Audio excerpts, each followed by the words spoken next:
दोस्तों, अगर आप भी कोलकाता की जीत से खुश हैं, नीतीश राणा और रिंकू सिंह को शानदार खिलाड़ी मानते हैं, तो हमारे इस वीडियो को लाइक जरूर कीजिएगा।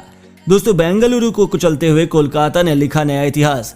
रॉय के बल्ले की आंधी पड़ी बेंगलुरु पर भारी, तो कोलकाता की फिरकी के आगे सूखे पत्तों की तरह उड़ता नजर आया उनका सितारों से सजा बल्लेबाजी क्रम। तो आखिर कैसे कोलकाता ने चकनाचूर किया बेंगलुरु का घमंड? क्या कुछ हुआ इस महामुकाबले में, जिसमें एक तरफा तरीके से कोलकाता ने चखाया बेंगलुरु को करारी हार का स्वाद? कौन बना इस मुकाबले में अपनी टीम की जीत का हीरो? उसकी पूरी हाईलाइट हम आपको दिखाएंगे, लेकिन उससे पहले आपको क्या लगता है कि वरुण चक्रवर्ती और जेसन रॉय में कौन था अपनी टीम की जीत का हीरो? हमें नीचे कमेंट करके जरूर बताइए। दोस्तों, चिन्नास्वामी के मैदान पर अपनी टीम को सपोर्ट करने के लिए बेंगलुरु के हजारों फैंस के स्टेडियम में आए हुए थे। विराट कोहली भी टॉस के लिए आए और सिक्का भी उन्हीं के पक्ष में गिरा।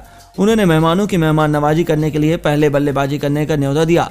हालांकि शुरुआत से तो कोहली का फैसला उन पर भारी पड़ता हुआ नजर आया। जी हाँ, कोलकाता के लिए जेसन रॉय के साथ नारायण जगदीशन की जोड़ी रनों की ताबड़तोड़ बरसात करने के इरादे से मैदान में उतरी थी और पहले ही ओवर से रॉय ने अपना आक्रामक अंदाज दिखाना शुरू कर दिया। उनके साथ मिलकर जगदीशन ने भी सीधा चौके छक्कों की बरसात करते हुए अपनी टीम को एक तूफानी शुरुआत दिलाई थी।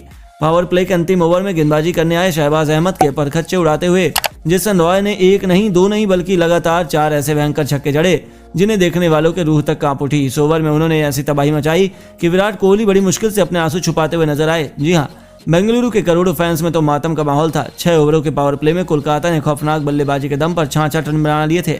ऐसी शुरुआत देखकर तो बेंगलुरु को अभी से अपनी हार नजर आने लगी थी। उसके बाद भी जेसन रॉय रुके नहीं और देखते ही देखते उन्होंने विस्फोटक अंदाज में केवल 21 गेंदों में ही अपना तूफानी अर्धशतक पूरा कर लिया। बेंगलुरु को कोई भी सफलता हासिल नहीं हो पा रही थी। इन दोनों के बीच 80 रनों से भी अधिक की पार्टनरशिप हो गई थी। ऐसे में बेंगलुरु को किसी भी कीमत पर विकेट की दरकार थी। फिर 10वें ओवर में गेंदबाजी करने आए व्यस्त ने कुछ ऐसा चमत्कार किया कि कोलकाता को 440 वोल्ट का झटका लगा। उन्होंने पहले नारायण जगदीशन को चलता किया। वह 29 गेंदों पर 27 रन बनाकर वापस लौटे। तो फिर ओवर के अंतिम गेंद पर उन्होंने जेसन रॉय को भी अपने जाल में फंसा लिया। एक ही ओवर में 2 झटकों ने कोलकाता को बैकफुट में धकेल दिया।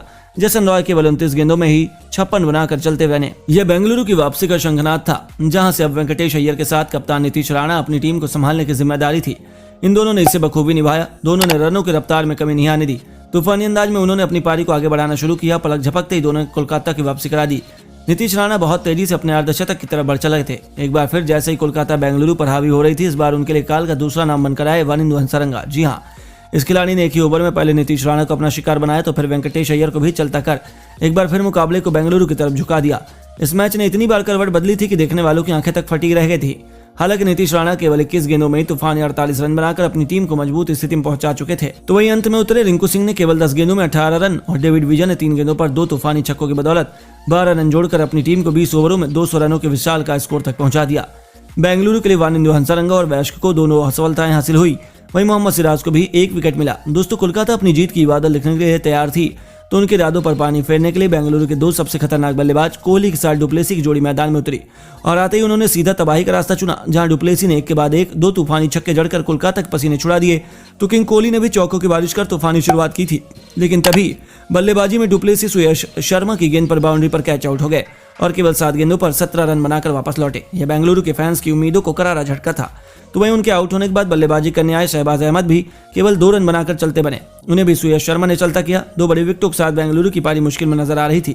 वहीं कोलकाता तो जश्न मना रही थी। उनकी खुशियों को मातम में बदलने के लिए मैदान में उतर चुके थे the big show Glenn Maxwell. इसी के साथ 5 ओवरों में ही बेंगलुरु 50 रन का आंकड़ा पार कर चुकी थी, लेकिन तभी कुछ ऐसा हुआ जिसने करोड़ों बेंगलुरु फैंस की आंखों में आंसू ला दिए। जी हाँ दोस्तों, वरुण चक्रवर्ती को बड़ा शॉट लगाने के प्रयास में ग्लेन मैक्सवेल अपना विकेट गंवाकर पेविलियन जाने पर मजबूर हो गए, जिसके बाद तो पूरे स्टेडियम में सन्नाटा था। वहीं कोलकाता जश्न में डूबा हुआ था, क्योंकि 6 ओवरों के पावर प्ले में जहां 58 रन बेंगलुरु ने बनाए, तो वहीं उनके 3 बल्लेबाज पेविलियन की शोभा बढ़ा रहे थे। विराट कोहली ने अकेले लड़ाई लड़ते हुए एक अर्धशतक की पारी खेली, लेकिन जैसे ही विराट 54 रन बनाकर आउट हुए, बेंगलुरु की जीत की सभी उम्मीदें भी उन्हीं के साथ लगभग वापस जा चुकी थी। 115 रनों पर उनकी आधी टीम पेविलियन लौट चुकी थी, जहां महिपाल लोमरोर भी 18 गेंदों पर 34 रन बनाकर चलते बने, जहां से अब कोलकाता ने मुकाबले पर पूरी तरह से लगभग अपना शिकंजा कस लिया था। और दिनेश कार्तिक, जो अपनी टीम की जीत की आखिरी उम्मीद थे, वह केवल 18 गेंदों पर 22 रन बना पाए और बेंगलुरु की पारी ताश के पत्तों की तरह बिखरनी शुरू हो गई, जहां कोई अन्य बल्लेबाज ज्यादा कुछ नहीं कर पाया। 20 ओवरों में बेंगलुरु गिरते पड़ते केवल 179 रनों तक पहुंच पाई और 21 रनों से उन्होंने कोलकाता के उन्हीं के गढ़ में कुचल कर रख दिया। वरुण चक्रवर्ती को उनकी 3 सफलताओं के लिए मैन ऑफ द मैच दिया गया। तो दोस्तों, आपको क्या लगता है, बेंगलुरु और कोलकाता में कौन सी टीम आईपीएल के प्लेऑफ में क्वालिफाई करने की बड़ी दावेदार है? हमें नीचे कमेंट करके जरूर बताइए और ऐसी शानदार खबरों के लिए हमारे चैनल को सब्सक्राइब करना ना भूलें। धन्यवाद।